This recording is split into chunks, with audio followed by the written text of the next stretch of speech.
I feel so fortunate that my first job was working at the Museum of Modern Art on a retrospective of painter Elizabeth Murray. I learned so much from her. After the curator, Robert Storr, selected all the paintings from her lifetime body of work, I loved looking at the paintings from the 1970s. There were some motifs and elements that would come up again later in her life. I remember asking her what she thought of those early works. If you didn't know they were hers, you might not have been able to guess. She told me that a few didn't quite meet her own mark for what she wanted them to be. One of the works, in fact, so didn't meet her mark, she had set it out in the trash in her studio, and her neighbor had taken it because she saw its value. In that moment, my view of success and creativity changed. I realized that success is a moment, but what we're always celebrating is creativity and mastery. But this is the thing, what gets us to convert success into mastery? This is a question I've long asked myself.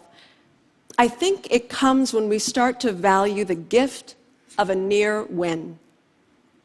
I started to understand this when I went on one cold May day to watch a set of varsity archers, all women as fate would have it, at the northern tip of Manhattan at Columbia's Baker Athletic Complex. I wanted to see what's called Archer's paradox, the idea that in order to actually hit your target, you have to aim at something slightly skew from it.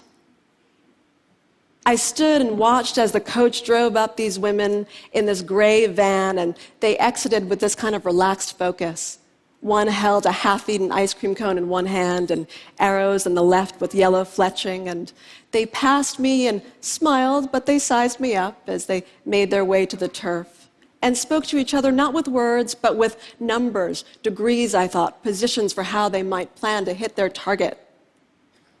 I stood behind one archer as her coach stood in between us to maybe assess who might need support, and watched her, and I didn't understand how even one was going to hit the 10 ring. The 10 ring from the standard 75-yard distance, it looks as small as a matchstick tip held out at arm's length. And this is while holding 50 pounds of draw weight on each shot.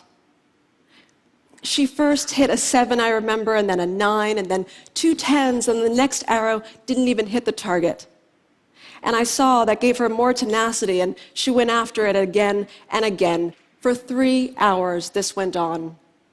At the end of the practice, one of the archers was so taxed that she laid out on the ground just starfished, her head looking up at the sky, trying to find what T.S. Eliot might call that still point of the turning world.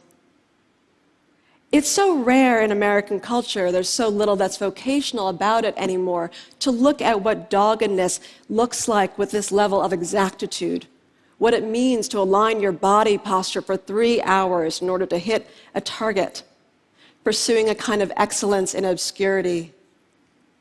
But I stayed because I realized I was witnessing what's so rare to glimpse, that difference between success and mastery. So success is hitting that 10 ring, but mastery is knowing that it means nothing if you can't do it again and again. Mastery is not just the same as excellence, though.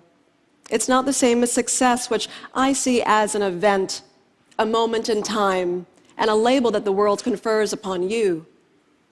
Mastery is not a commitment to a goal, but to a constant pursuit.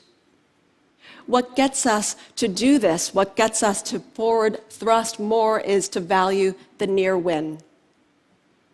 How many times have we designated something a classic, a masterpiece even, while its creator considers it hopelessly unfinished, riddled with difficulties and flaws? In other words, a near win. Elizabeth Murray surprised me with her admission about her earlier paintings. Painter Paul Cézanne so often thought his works were incomplete that he would deliberately leave them aside with the intention of picking them back up again. But at the end of his life, the result was that he had only signed 10% of his paintings. His favorite novel was The Unfinished Masterpiece by Honoré Balzac, and he felt that the protagonist was the painter himself. Franz Kafka saw in completion what others would find only works to praise, so much so that he wanted all of his diaries, manuscripts, letters, and even sketches burned upon his death. His friend refused to honor the request, and because of that, we now have all the works we now do by Kafka. America, The Trial, and The Castle, a work so incomplete it even stops mid-sentence. The pursuit of mastery, in other words, is an ever onward almost. Lord, grant that I desire more than I can accomplish, Michelangelo implored, as if to that Old Testament God in the Sistine Chapel, and he himself was that Adam with his finger outstretched and not quite touching that God's hand. Mastery is in the reaching, not the arriving. It's in constantly wanting to close that gap between where you are and where you want to be. Mastery is about sacrificing for your craft and not for the sake of crafting your career. How many inventors and untold entrepreneurs live out this phenomenon? We see it even in the life of the indomitable Arctic explorer Ben Saunders, who tells me that his triumphs are not merely the result of a grand achievement, but of the propulsion of a lineage of near wins. We thrive when we stay at our own leading edge. It's a wisdom understood by Duke Ellington, who said that his favorite song out of his repertoire was always the next one, always the one he had yet to compose. Part of the reason that the near win is inbuilt to mastery is because the greater our proficiency, the more clearly we might see that we don't know all that we thought we did. It's called the Dunning-Kruger effect. The Paris Review got it out of James Baldwin when they asked him, "What do you think increases with knowledge?" And he said, "You learn how little you know." Success motivates us, but a near win can propel us in an ongoing quest. One of the most vivid examples of this comes when we look at the difference between Olympic silver medalist and bronze medalist after competition. Thomas Gilovich and his team from Cornell studied this difference and found that the frustration silver medalists feel, compared to bronze, who are typically a bit more happy to have just not received fourth place and not medaled at all, gives silver medalists a focus on follow-up competition. We see it even in the gambling industry that once picked up on this phenomenon of the near win and created these scratch-off tickets that had a higher than average rate of near wins, and so compelled people to buy more tickets that they were called heart stoppers and were set on a gambling industry set of abuses in Britain in the 1970s. The reason the near win has a propulsion is because it changes our view of the landscape and puts our goals, which we tend to put at a distance, into more proximate vicinity to where we stand. If I ask you to envision what a great day looks like next week, you might describe it in more general terms. But if I ask you to describe a great day at TED tomorrow, you might describe it with granular, practical clarity. And this is what a near win does. It gets us to focus on what right now we plan to do to address that mountain in our sights. It's Jackie Joyner-Kersee, who in 1984 missed taking the gold in the heptathlon by 1/3 of a second. And her husband predicted that would give her the tenacity she needed in follow-up competition.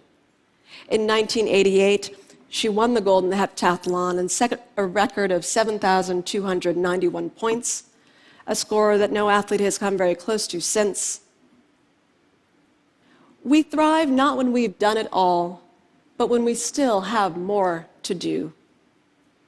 I stand here thinking and wondering about all the different ways that we might even manufacture a near win in this room, how your lives may play this out. Because I think on some gut level, we do know this. We know that we thrive when we stay at our own leading edge, and it's why the deliberate incomplete is inbuilt into creation myths. In Navajo culture, some craftsmen and women would deliberately put an imperfection in textiles and ceramics. It's what's called a spirit line, a deliberate flaw in the pattern to give the weaver or maker a way out, but also a reason to continue making work.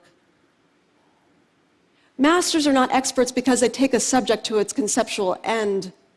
They're masters because they realize that there isn't one. Now, it occurred to me as I thought about this, why the archery coach told me at the end of that practice, out of earshot of his archers, that he and his colleagues never feel they can do enough for their team, never feel there are enough visualization techniques and posture drills to help them overcome those constant near wins. It didn't sound like a complaint exactly, but just a way to let me know, kind of tender admission, to remind me that he knew he was giving himself over to a voracious, unfinished path that always required more. We build out of the unfinished idea, even if that idea is our former self. This is the dynamic of mastery. Coming close to what you thought you wanted can help you attain more than you ever dreamed you could. It's what I have to imagine Elizabeth Murray was thinking when I saw her smiling at those early paintings one day in the galleries. Even if we created utopias, I believe we would still have the incomplete. Completion is a goal, but we hope it is never the end. Thank you.